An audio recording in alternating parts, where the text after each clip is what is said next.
부르심에 합당한 삶을 살라는 큰 주제를 가지고 세 번째 설교를 하게 됩니다.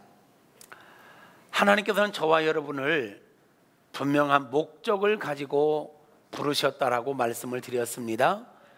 하나님께서 저와 여러분을 부르신 목적을 크게 두 가지로 요약 정리한다면, 첫째는 저와 여러분이 하나님의 온전한 백성이 되는 것입니다. 두 번째로는 저와 여러분을 통하여 세계 열방이 복음화 되어지는 것입니다. 이게 하나님께서 저와 여러분을 부르신 목적이에요. 오늘은 옛사람을 벗어버리고 새사람을 입으라 라는 제목의 설교 두 번째로, 첫 번째는 생활의 습관의 변화를 이루라고 했다면, 오늘 본문은 우리에게 무엇을 요구하냐면 인간관계의 변화를 이루어라, 인간관계의 변화를 이루며 살아가라고 말씀하고 있습니다. 오늘 본문을 읽기는 에베소서 6장 5절부터 9절까지만 읽었지만, 오늘 내용을 포함하고 있는 것은 5장 22절부터 6장 9절까지의 말씀입니다. 이 말씀을 요약 정리해서 함께 은혜를 나누려고 하는데요, 사랑하는 성도 여러분, 우리가 신앙생활을 잘한다고 하는 것은 관계를 잘 맺고 사는 것입니다. 신앙생활을 잘하는 게 뭐냐? 관계를 잘 맺고 사는 거예요. 우리가 관계를 맺어야 될 영역은 세 영역이 있습니다. 대신 관계, 대인 관계, 대물 관계. 하나님과의 관계를 잘 맺고 사는 것, 사람들과 관계를 잘 맺고 사는 것, 모든 자연 만물과 관계를 잘 맺고 사는 것, 이게 성숙한 그리스도인들의 삶입니다. 십자가를 여러분 그려보세요. 여기도 십자가가 있네요. 십자가 속에서 저와 여러분이 있어야 될 자리는 정중앙입니다. 정중앙이 우리가 있어야 될 자리입니다. 저 자리에서 우리로는 하나님을 경외하고 하나님께 순종함으로 하나님과의 관계를 잘 맺어가는 것입니다. 저 중앙에서 양옆으로는 모든 사람들과의 관계인데, 모든 사람들과의 관계는 사랑과 섬김으로 관계를 맺어가야 합니다. 저 중앙에서 아래로는 모든 자연 만물과의 관계인데, 모든 자연 만물과는 잘 돌보고 관리하며 관계를 맺어가야 합니다. 신앙생활을 잘한다라는 것, 인생을 균형 있게 멋지게 살아간다라는 건 관계를 잘 맺고 살아가는 겁니다. 대신관계, 대인관계, 대물관계, 이것을 균형 있게 치우치지 말고, 하나님만 사랑한다고 사람을 소홀히 여기면 안 됩니다. 사람을 사랑한다고 하나님을 소홀히 해서도 안 됩니다.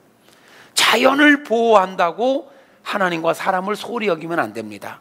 셋 다 중요합니다. 오늘 이 셋 다를 다 이야기할 수는 없고, 대인관계를 중심으로 해서 함께 은혜를 나누려고 합니다. 하나님께서 저와 여러분, 우리 사람들을 원래 만드셨을 때는, 즉 죄짓기 이전의 사람은 모든 사람과 더불어 사랑하고 서로 배려하고 섬기면서 잘 살도록 창조되어 있었습니다. 그런데 아담과 하와가 마귀에게 속아서 하나님을 거역하고 하나님께 불순종하면서 죄를 지으면서 사람들 안에 사단이 들어와 죄성을 심어놓게 됩니다. 그때부터 사랑과 배려와 섬김이 아니라 사람이 사람들을 대할 때 미움과 시기와 다툼과 질투를 하면서 살게 되고, 어떻게든지 다른 사람 짓밟고 올라서려고 하는 그런 죄성이 우리 안에 자리 잡게 되었습니다. 그러면서부터 하나님께서 원래 목적하셨던 인간관계가 깨지게 된 것입니다. 그런데 우리 하나님의 은혜로 저와 여러분이 예수님을 믿게 되었습니다. 예수님을 믿게 되었다라는 것은 또 다른 말로 예수님을 우리 안에 주인으로 영접했다라는 이야기입니다. 지금까지는 원수 마귀가 내 안에서 나를 주장하고 내 주인 노릇을 했다면, 이제는 마귀를 내쫓고 이제는 예수님을 내 인생의 주인으로 모시고 주님 뜻대로 살기로 다짐한 사람들, 이런 사람을 보고 우리는 그리스도인이다, 예수님을 믿는 사람이다, 거듭난 사람이다, 구원받은 사람이다, 천국 백성이다, 중생한 자다 라고 표현합니다. 다 같은 말입니다. 묻습니다. 여러분 예수님을 여러분 인생의 주인으로 믿으십니까? 예수님이 여러분 안에 와 계신 것을 믿습니까? 여러분 안에 주인이 바뀐 것을 인정하십니까? 그렇다면 예수님을 내 안에 주인으로 모셨기에 이제는 우리 삶도 예수님이 원하시는 뜻대로 살아야 합니다.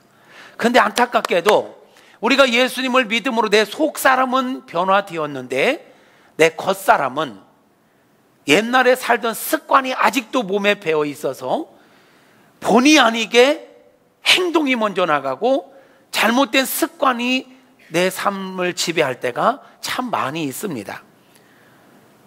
그래서 성경은 하나님의 사람들은, 예수 믿고 구원받은 사람들은 속사람이 변화되었고 신분이 변화되었으니 신분이 변화된 사람답게 이제는 생활 습관도 변화되어야 한다라고 말씀을 하고 있는 것입니다. 이제 생활 습관뿐만 아니라 대인관계를 맺어가는 자세도 변화되어야 된다라고 말씀하고 있는 것입니다. 옛날에는 미움과 시기와 다툼과 질투의 그런 자세로, 그런 모습으로 대인관계를 이루고 살았다면, 어떻게든지 다른 사람을 짓밟고 올라서려고 하는 게 우리의 사람을 대하는 태도였다면, 이제는 그리스도인으로서 어떻게 대인관계를 맺으며 살아야 하는가에 대하여 오늘 성경은 에베소서 5장 22절부터 6장 9절까지는 말씀하고 있는 것입니다. 그 말씀을 다 보기에는 조금 시간적으로 쫓기네요. 오늘 성경은 크게 부부관계, 부모와 자녀와의 관계, 상정과 종의 관계, 이 세 관계만 이야기하고 있습니다. 그런데 이 세 관계는 어쩌면 우리 모든 인간관계의 전체라 해도 과언이 아닐 것 같습니다. 간단하게 봅시다. 먼저는 성경은 부부관계를 어떻게 맺고 살라고 말씀하고 있는가? 에베소서 5장 22절부터 33절까지의 내용을 길지만 요약하면 이렇게 정리됩니다. 같이 읽어볼까요? 시작. 교회가 그리스도께 복종하듯 아내들도 남편에게 복종하고, 예수님이 교회를 위해 목숨을 주셨듯이 남편은 아내를 위해 죽기까지 사랑하라. 부부관계의 기본이 뭐냐? 아내는 남편에게 복종하라. 교회가 그리스도에게 복종하듯 아내들이여 남편에게 복종하십시오. 아내들이여 남편에게 복종하십시오. 묻지도 따지지도 말고.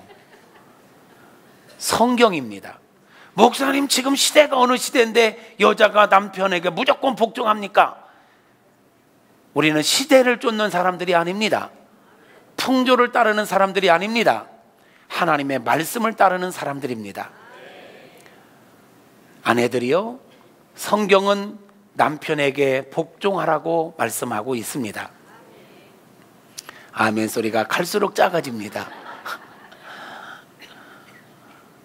성경 얘기입니다. 그리고 남편들에게 이야기합니다. 남편들아, 그리스도께서 교회를 위하여 자기 몸을 주심과 같이 너희도 아내 사랑하기를 죽기까지 사랑하라. 목숨 걸고 사랑하라. 여자들만 하면 하는 것 같아. 남편들이요, 아내를 사랑하되 목숨 바쳐 사랑하시기를 축복합니다. 자, 자, 생각해 봤어요. 사랑과 순종의 관계, 이건 질서가 있는 거죠. 안정됨이 있는 거예요. 목숨을 거는 사랑. 그 남편을 믿고 절대 순종하고 복종하는 가정, 아름다운 가정, 복된 가정이 될 줄로 믿습니다. 이 관계를 오늘 성경은 그리스도와 교회와의 관계로 말씀하고 있습니다. 그리스도 대신 예수님과 교회와의 관계는 사랑과 순종의 관계입니다. 완벽한 관계입니다. 가장 완벽한 관계, 헤드십의 원리 질서에 따라 사랑할 자는 사랑하고 순종할 자는 순종하는 것입니다.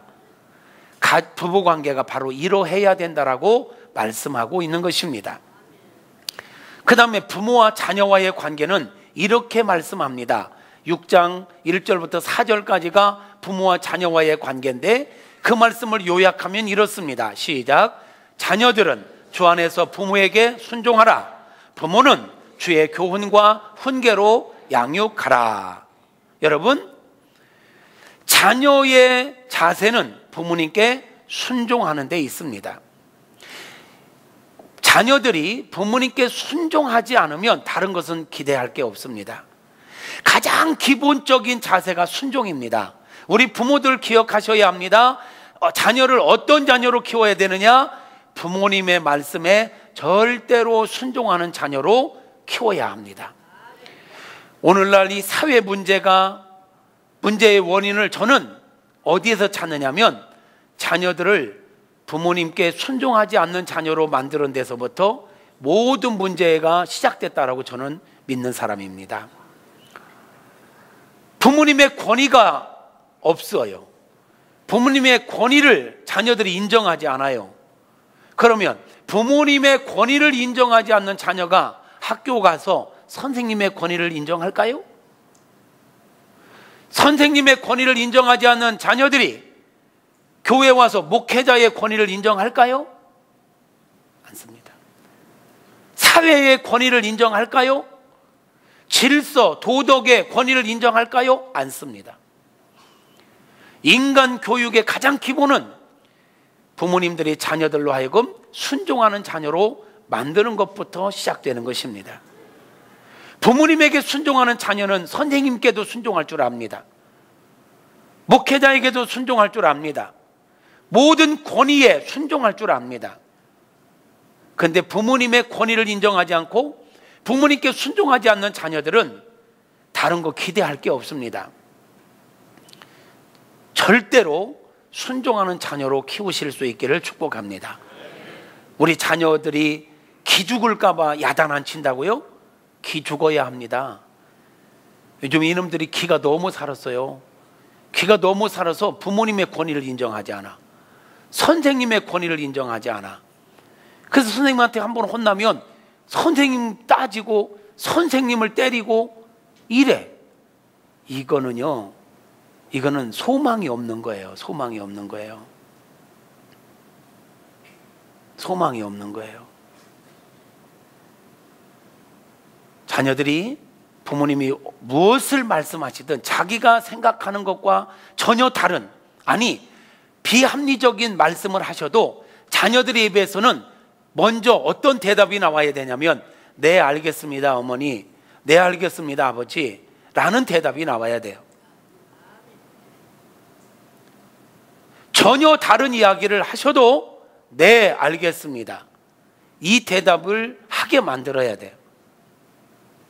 그런데 자녀들이 생각할 때 부모님께서 말씀하시는 게 도저히 이거는 안 맞다, 아니 그것보다 내가 생각하는 게 옳다, 그러면 이렇게 말해야 됩니다. 네 알겠습니다 어머니 해놓고, 그런데 어머니 말씀대로 하는 것도 괜찮지만 제가 생각하기에는 이걸 이렇게 하면 더 좋을 것 같습니다. 이걸 이렇게 하면 어떨까요? 하고 존중하는 마음으로 부모님께 말씀을 드리는 겁니다. 그러면 부모님들은 뭔 말이 많어, 하라는 대로 해, 이렇게 하면 안 돼요. 아 그렇구나, 그럴 수도 있네, 한번 생각해 보자, 한번 기도해 보자. 그래서 대화로 풀어가야 합니다. 우리 가정 안에 자녀들과 부모와의 관계가 이렇게 되어지기를 주님의 이름으로 축복합니다. 두 번째, 부모들은 어떻게 해야 돼요? 여러분, 우리 부모들은 자녀들을 키우는 데 있어서 내가 못다한 꿈을 대신 이루게 하는 자녀로 만들면 안 됩니다. 내 욕심을 채우는 자, 내 꿈을 채워가는 자, 내 고집대로 만들어 가려고 하지 말고, 우리는 자녀들을 끝까지 책임질 수가 없습니다. 우리 부모들의 역할은 자녀들에게 주의 교훈과 훈계로 양육하라. 이 말은 자녀들로 하여금 하나님 만나게 하라. 내 생각이 아니라 네 생각이 아니라 하나님의 뜻대로 살게 하라. 우리 자녀들에게 부모가 해줄 수 있는 가장 중요한 것은 자녀들로 하여금 하나님을 만나도록, 하나님을 믿도록, 하나님의 말씀을 따라 살아가도록 만들어주면 되는 것입니다. 하나님의 뜻대로 살면 자녀들의 삶은 형통할 줄로 믿습니다. 이거 우리 부모들이 해야 할 책임인 것입니다. 아멘입니까? 그러므로 부모와 자녀와의 관계는, 자녀는 부모님께 절대 순종, 부모는 내 고집대로 내 생각대로가 아니라 자녀들을 하나님께로 인도하여 하나님을 만나고 하나님을 믿고 하나님의 말씀대로 살아가도록 만들어주기만 하면 부모로서 할 일을 다 한 겁니다. 그 자녀가 하나님 인격적으로 만나고 하나님의 뜻대로 사는 게 인생의 가치가 되어버리면 그 자녀들은 형통하게 되어 있고 하나님께서 그 자녀들 어디로 가든지 무엇을 하든지 책임져 주실 것입니다. 이게 부모와 자녀와의 관계에서 가져야 할 자세인 것입니다. 세 번째, 상전과 종의 관계는 6장 5절부터 9절까지 이야기합니다. 이것을 요약 정리하면 이렇습니다. 시작. 종들은 육체의 상전들에게 그리스도께 하듯 하라. 상전들은 위협을 그치고 자기도 하나님 앞에 종된 자임을 기억하여 사랑으로 행하라 입니다. 상전과 종 하니까 기분 나쁘지만 어차피 우리는 어떤 조직 속에서 질서 속에 있습니다. 윗사람이 있고 아랫사람이 있죠. 어떤 공동체에서는 우리가 윗사람의 자리에 있을 수 있어요. 어떤 공동체에서는 내가 아랫사람의 자리에 있을 수 있어요.